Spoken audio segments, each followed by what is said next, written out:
wabarakatuh. Halo teman-teman semua, kembali lagi dengan saya Linda M. Jabir dengan NPM 022724111098. Saya dari Fakultas Ekonomi dan Bisnis, Program Studi Akuntansi Universitas Hairun Ternate. Di video keempat ini kita bakal bahas topik yang super menarik, yaitu peran lembaga dan industri pendukung dalam pengembangan perbankan syariah. Sekarang bayangin deh, dunia perbankan syariah itu kayak sebuah ekosistem besar. Ada bank syariahnya, ada lembaga pengawasannya, ada juga industri pendukung di belakang layar. Semuanya bekerja bareng supaya sistem ini bisa berjalan dengan baik dan sesuai prinsip Islam. Tapi kenapa sih lembaga pendukung itu penting banget? Karena tanpa mereka, bank syariah nggak bisa berkembang maksimal. Mereka bantu dalam hal regulasi, edukasi, inovasi produk, bahkan sampai teknologi dan kolaborasi internasional. Nah, di video ini kita bakal bahas tuntas semua aspek itu dengan cara yang santai dan mudah dipahami. Oke teman-teman, sebelum kita masuk ke lembaga-lembaganya, kita harus ngerti dulu apa sih yang dimaksud dengan perbankan syariah. Jadi, perbankan syariah adalah sistem perbankan yang beroperasi berdasarkan prinsip-prinsip syariah Islam. Artinya, semua transaksi di dalamnya harus bebas dari 3 hal penting, yaitu riba, gharar, dan juga maisir. Jadi, kalau di bank konvensional itu, kita kenal istilah bunga tabungan atau bunga pinjaman. Di bank syariah itu diganti dengan bagi hasil, sewa, atau jual beli, tergantung jenis akadnya. Misalnya ada akad mudharabah atau bagi hasil, murabah, atau jual beli dengan margin keuntungan atau ijarah.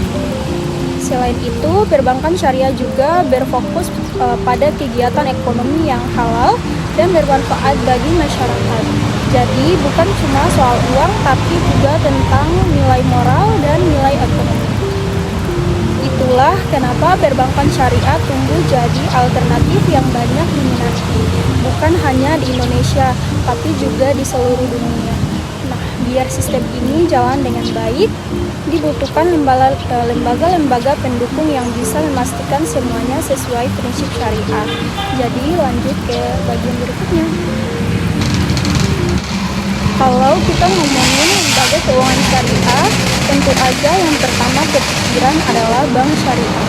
Tapi selain bank, ada juga lembaga lain kayak Baitul Mal, Wal Tamwil atau BMT, operasi syariah, dan unit usaha syariah di bank konvensional. Tugas utama mereka adalah menyediakan layanan keuangan seperti pembiayaan, tabungan, dan investasi, tapi dengan cara yang sesuai dengan hukum Islam. Mereka harus memastikan semua produk dan layanan yang mereka tawarkan halal dan bebas dari praktik riba. Dan tentu aja, untuk menjamin hal itu, setiap lembaga keuangan syariah punya Dewan Pengawasan Syariah yang bertugas mengawasi semua aktivitas bank agar tetap sesuai dengan fatwa dan Dewan Syariah Nasional MUI. Tanpa pengawasan dan kepatuhan syariah yang ketat, bisa-bisa sistem ini kehilangan kepercayaannya di mata masyarakat. Makanya integrasi dan transparansi jadi kunci utama keberhasilan lembaga keuangan syariah. Nah, yang gak kalah penting adalah regulasi dan kebijakan. Bayangin deh kalau semua lembaga keuangan jalan tanpa aturan, pasti kacau kan? Ada yang jalan sendiri-sendiri, ada yang bikin produk asal-asalan, bahkan bisa aja ada yang praktik yang menyerempet ke arah riba tanpa disadari. Makanya aturan dan pengawasan itu jadi fondasi utama dalam menjaga kepercayaan dan stabilitas sistem perbankan syariah. Di Indonesia sendiri ada beberapa lembaga besar yang punya peran penting banget di balik layar. Mereka bukan cuma bikin aturan, tapi juga memastikan semua pihak, mulai dari bank, lembaga keuangan, sampai masyarakat, bisa berjalan dalam satu arah yang benar-benar menegakkan prinsip syariah dalam keuangan. Yang pertama, adalah Otoritas Jasa Keuangan atau OJK. OJK ini bisa dibilang polisinya sektor keuangan. Mereka ngatur dan ngawasin semua lembaga keuangan termasuk bank syariah supaya tetap sehat, transparan, dan stabil. Selain itu, OJK juga punya peran besar dalam melindungi hak-hak nasabah, memastikan bank syariah punya sistem yang kuat, dan menjaga supaya nggak ada praktik yang merugikan masyarakat. Kalau ada masalah dalam pengelolaan, OJK bisa turun tangan langsung untuk melakukan pembiayaan atau bahkan tindakan tegas. Jadi OJK ini semacam penjaga keseimbangan antara kepentingan bisnis dan kepatuhan syariah. Yang kedua, kita punya Bank Indonesia atau BI. Nah, BI ini lebih fokus pada kebijakan moneter dan stabilitas sistem keuangan nasional. Dalam konteks perbankan syariah, BI punya tanggung jawab untuk mendukung pengembangan produk keuangan syariah, termasuk sistem pembayaran yang sesuai syariah. BI juga sering berkolaborasi dengan bank-bank syariah untuk menciptakan inovasi produk dan instrumen keuangan syariah seperti Sukuk atau Sertifikat Bank Indonesia Syariah.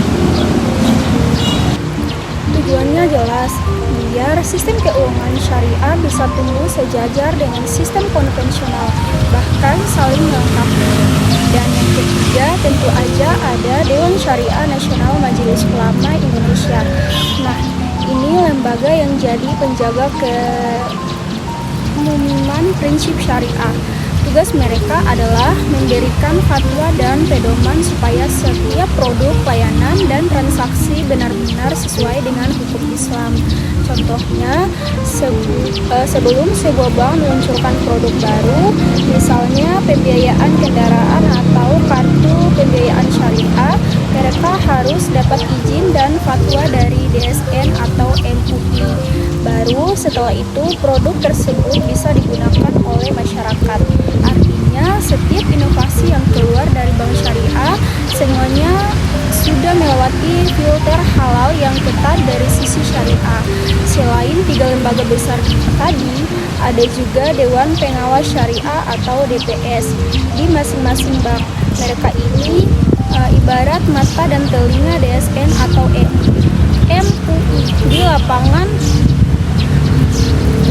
DPS bertugas memastikan bahwa kegiatan operasional DPS bank syariah sehari-hari tetap sesuai dengan prinsip Islam, mulai dari akad, produk, sampai laporan keuangan.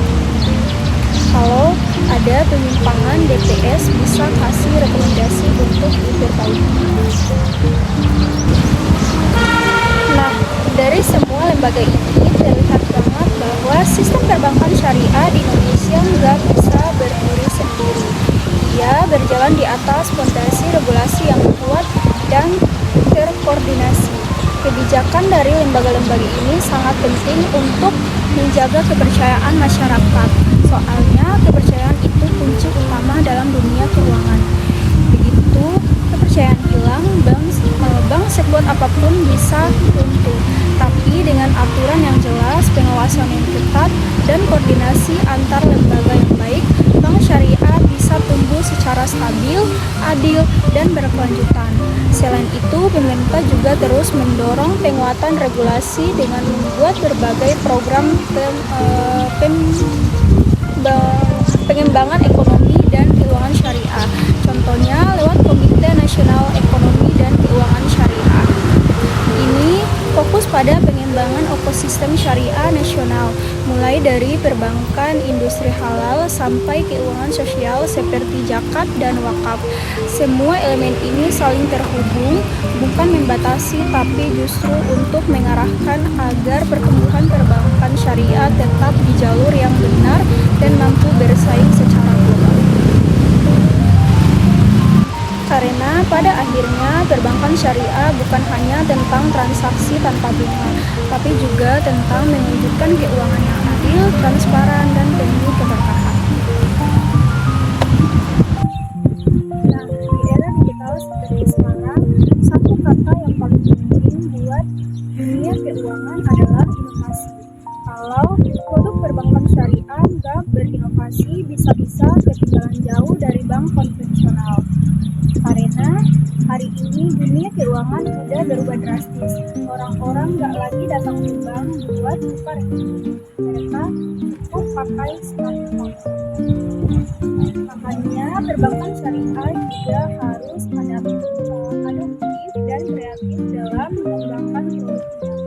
Bukan cuma sekedar tren, tapi benar-benar memanfaatkan teknologi buat meningkatkan pelayanan dan menjangkau lebih banyak masyarakat.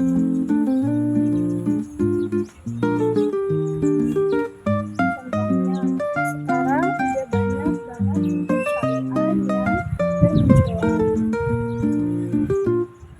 Ada yang fokus di investasi syariah, ada yang pembiayaan mikro, bahkan ada juga yang bikin platform zakat, infak, sedekah, dan wakaf online. Semua itu bisa diakses lewat aplikasi. Jadi orang-orang bisa menunaikan kewajiban atau berinvestasi tanpa harus repot datang ke kantor lembaga keuangan. Cukup beberapa klik dan semua transaksi bisa dilakukan dengan cepat, transparan, dan tentunya tetap halal.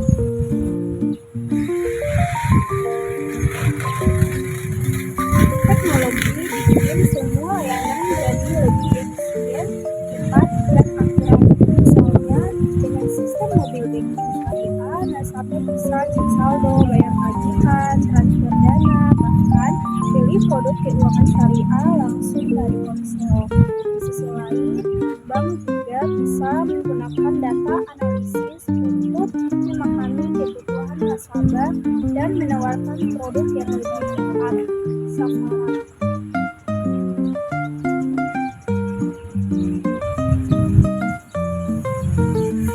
Selain itu, digitalisasi juga membuka peluang besar untuk inklusivitas keuangan. Bayangin, dulu masyarakat di daerah pelosok mungkin susah banget mengakses bank syariah karena jarak yang jauh atau fasilitas yang terbatas. Tapi sekarang, dengan layanan digital, mereka bisa menikmati fasilitas yang sama dengan nasabah di kota besar. Itu artinya teknologi membantu prinsip syariah untuk benar-benar mewujudkan keadilan dan pemetaan ekonomi. Tentu aja, inovasi ini nggak bisa jalan sembarangan. Semua produk dan layanan baru tetap harus melewati pengawasan dan persetujuan dari lembaga syariah. Karena meskipun teknologinya canggih, kalau melanggar prinsip syariah, ya tetap nggak bisa. Disinilah peran penting lembaga pendukung seperti OJK, DSN atau MUI, dan Dewan Pengawas Syariah. Mereka memastikan bahwa setiap inovasi digital tetap berada dalam koridor halal dan sesuai fatwa. Contohnya, ketika muncul produk pembiayaan digital berbasis lending syariah, lembaga pengawas akan meninjau apakah akadnya sesuai dengan prinsip syariah, apakah ada unsur riba atau ada ketidakjelasan atau keharusan dalam pembangunan.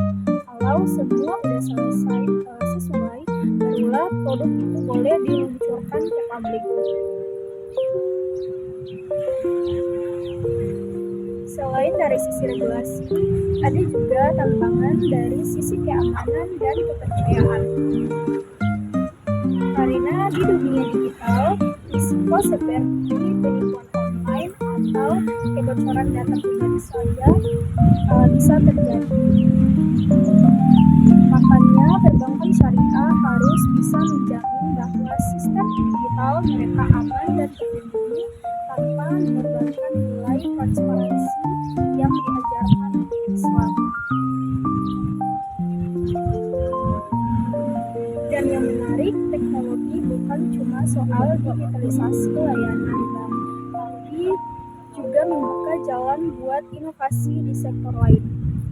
Misalnya, penerapan dalam transaksi syariah yang bisa menciptakan sistem keuangan yang lebih transparan dan sulit dimanipulasi,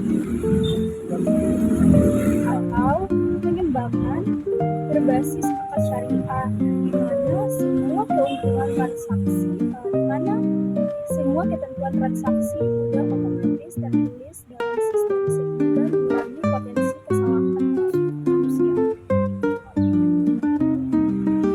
Inovasi juga bisa datang dari kolaborasi.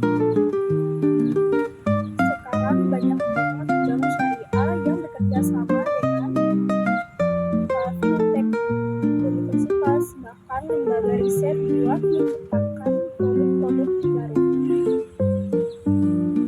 Misalnya tabungan haji online, pembiayaan usaha mikro berbasis aplikasi, atau platform investasi digital yang bisa dimulai mulai dari nominal kecil. Intinya, teknologi dan inovasi adalah senjata utama buat membawa perbankan syariah ke level yang lebih modern tanpa kehilangan nilai-nilai Islam di dalamnya.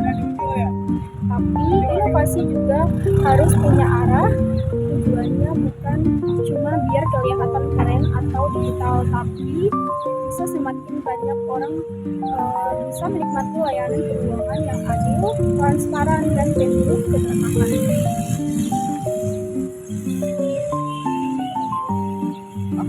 Jadi, peran lembaga pendukung di sini sangat penting. Mereka menghambat inovasi, tapi menjaga agar inovasi tetap berada di jalur syariah. Kalau semua pihak bisa jalan bareng, bank, regulator, pelaku fintech, dan masyarakat, maka masa depan perbankan syariah digital Indonesia yang akan sangat cerah. Kita nggak cuma ngomong soal sistem keuangan yang bebas bunga, tapi juga tentang sistem yang beradab, saing global, dan tetap berlandaskan nilai Islam.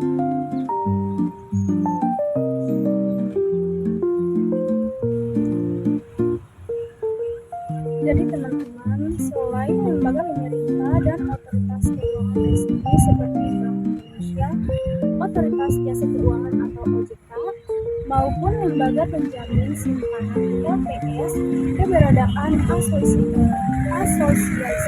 dan organisasi masyarakat juga memiliki peran yang sangat penting dalam strategi memperkuat dan memperluas jangkauan sistem perbankan syariah di Indonesia.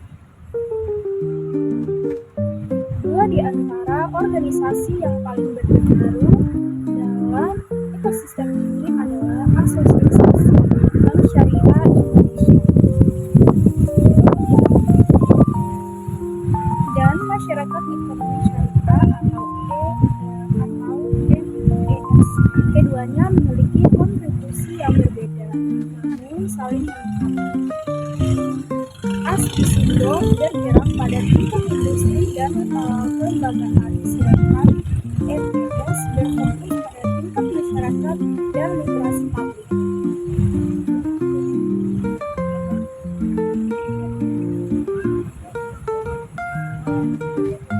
Pertama, peran ASBISINDO dalam penguatan industri perbankan syariah. Asosiasi Bank Syariah Indonesia atau ASBISINDO dibentuk sebagai wadah kolaborasi dan komunikasi antar bank syariah di Indonesia. Sebagai asosiasi resmi, ASBISINDO berperan menjadi penghubung strategi antara pelaku industri perbankan syariah dengan regulator seperti Bank Indonesia dan OJK. Melalui perannya, ASBISINDO membantu memastikan bahwa setiap kebijakan, regulasi, dan inovasi yang dikeluarkan oleh otoritas keuangan dapat diterapkan secara efektif dan selaras dengan prinsip-prinsip syariah.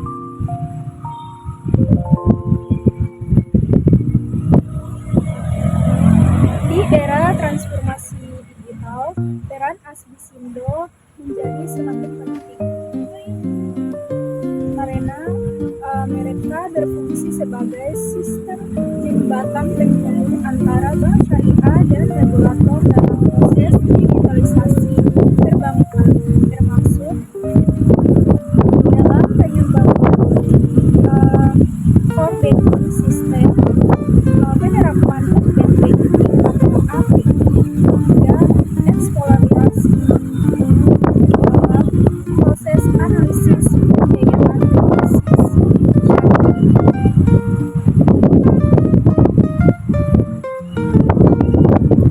Melalui berbagai forum dan kelompok muda, Asbisindo mendorong standarisasi sistem teknologi keuangan syariah agar dapat beroperasi secara efisien, aman, dan kompatibel dengan sistem keuangan nasional. Tak hanya itu, Asbisindo juga aktif dalam meningkatkan kualitas sumber daya manusia atau SDM berperan syariah. Mereka rutin mengadakan pelatihan seminar dan sharing antar anggota. Mereka membahas berbagai isu strategis seperti manajemen risiko syariah, kepatuhan atau komplimen, tata cara kelola atau ECG, hingga inovasi produk digital. Kegiatan semacam ini sangat membantu bank-bank syariah agar mampu beradaptasi dengan cepat terhadap perkembangan teknologi dan kebutuhan nasabah yang dinamis. Asbisindo juga berperan dalam memperjuangkan kebijakan yang berpihak pada penguatan industri perbankan syariah. Mereka menjadi suara kolektif yang menyampaikan aspirasi bank syariah kepada regulator dan pembuat kebijakan, terutama terkait harmonisasi regulasi, permodalan, dan penguatan daya saing industri terhadap bank konvensional. Kolaborasi seperti ini menjadikan Asbisindo bukan sekedar asosiasi, melainkan mitra strategi pemerintah dalam membangun sistem keuangan syariah nasional yang tangguh dan inklusif. Yang kedua, masyarakat ekonomi syariah atau MIS menggerakkan literasi dan partisipasi publik. Sementara itu, masyarakat ekonomi syariah berperan pada sisi sosial dan kehidupan. MIS hadir sebagai organisasi lembaga yang berfokus untuk memperkuat ekosistem ekonomi dan keuangan syariah di tingkat masyarakat. Melalui jaringan yang luas, masyarakat ekonomi syariah aktif mendorong literasi dan inklusi keuangan syariah agar nilai-nilai syariat yang hanya dipahami oleh kalangan akademik atau industri, tetapi juga oleh masyarakat umum dari pelajar, mahasiswa, hingga pelaku usaha mikro dan menengah.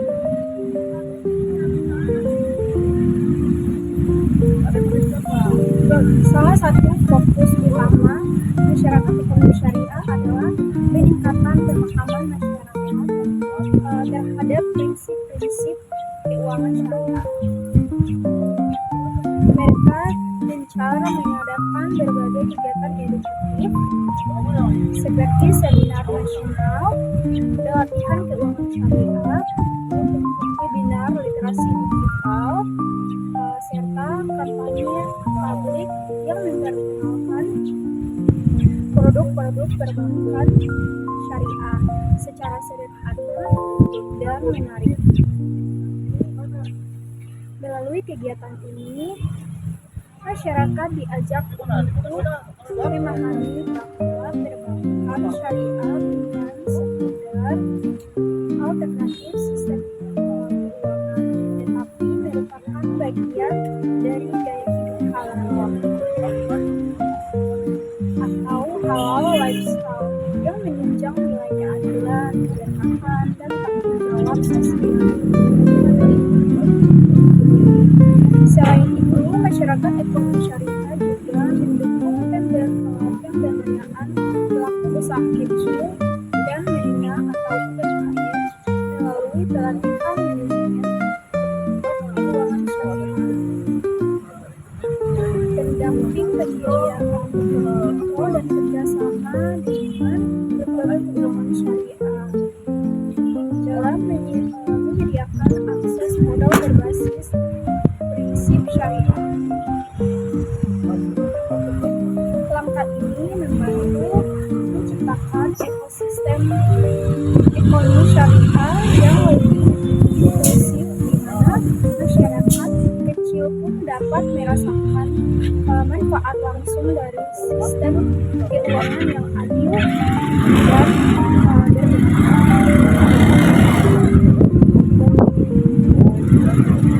tidak hanya itu, masyarakat Indonesia juga menjadi penggerak utama dalam literasi keuangan atau di tengah tren digitalisasi.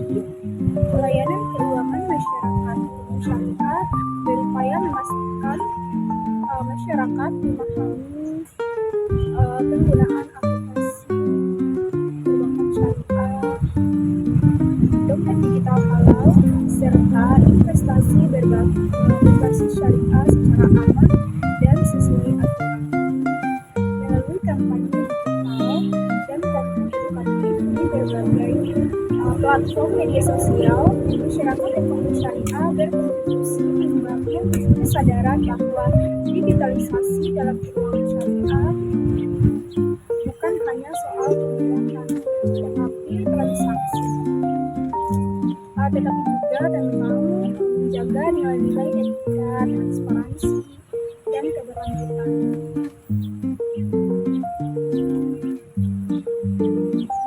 Ketiga, kolaborasi ASBISINDO dan masyarakat ekonomi syariah dalam ekosistem syariah nasional.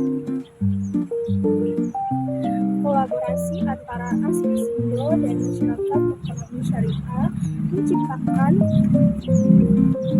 sinergi yang kuat antara sektor industri dan masyarakat ASBISINDO, fokus pada penguatan infrastruktur, tata kelola, dan teknologi perbankan syariah.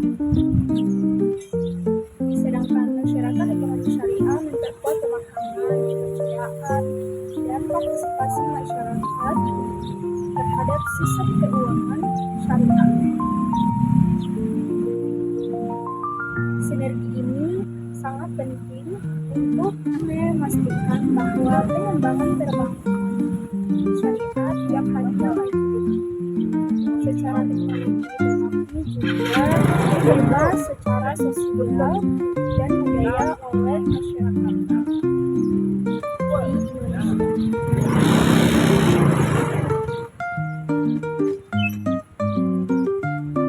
Keduanya juga aktif mendukung program strategi Bank Indonesia atau BI dan Komite Nasional Indonesia dan Keuangan Syariah atau KNKS, terutama dalam mewujudkan ekonomi dan keuangan syariah nasional. Baik ASBISINDO maupun masyarakat ekonomi syariah berkontribusi melalui penyusunan rekomendasi kebijakan, riset kolaboratif, dan pelaksanaan kegiatan edukatif di berbagai daerah, termasuk kawasan Indonesia potensi besar namun terjangkau optimal oleh layanan keuangan syariah.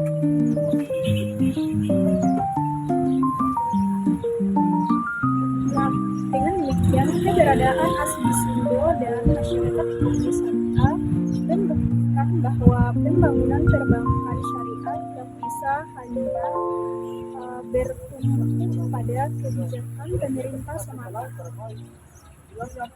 tetapi diperlukan sinergi antara regulator, pelaku industri, dan masyarakat untuk menciptakan sistem keuangan syariah yang kokoh, modern, dan berdaya saing. Asbisindo juga memastikan kesiapan industri, sementara masyarakat ekonomi syariah memastikan kesiapan masyarakat. Keduanya bergerak seimbang menuju visi besar, menjadikan Indonesia sebagai pusat keuangan syariah terkemuka di dunia, sebuah cita-cita yang berharap pada nilai moral, keadilan ekonomi, dan kemajuan teknologi yang berkelanjutan. Nah, teman-teman, dari pembahasan tadi kita bisa lihat bahwa perbankan syariah bukan cuma soal larangan riba atau sistem bagi hasil saja. Lebih dari itu, ini adalah tantangan bagaimana kita membangun sistem keuangan yang adil, transparan, dan penuh keberkahan. Jadi, sampai jumpa di video berikutnya. Wassalamualaikum warahmatullahi wabarakatuh.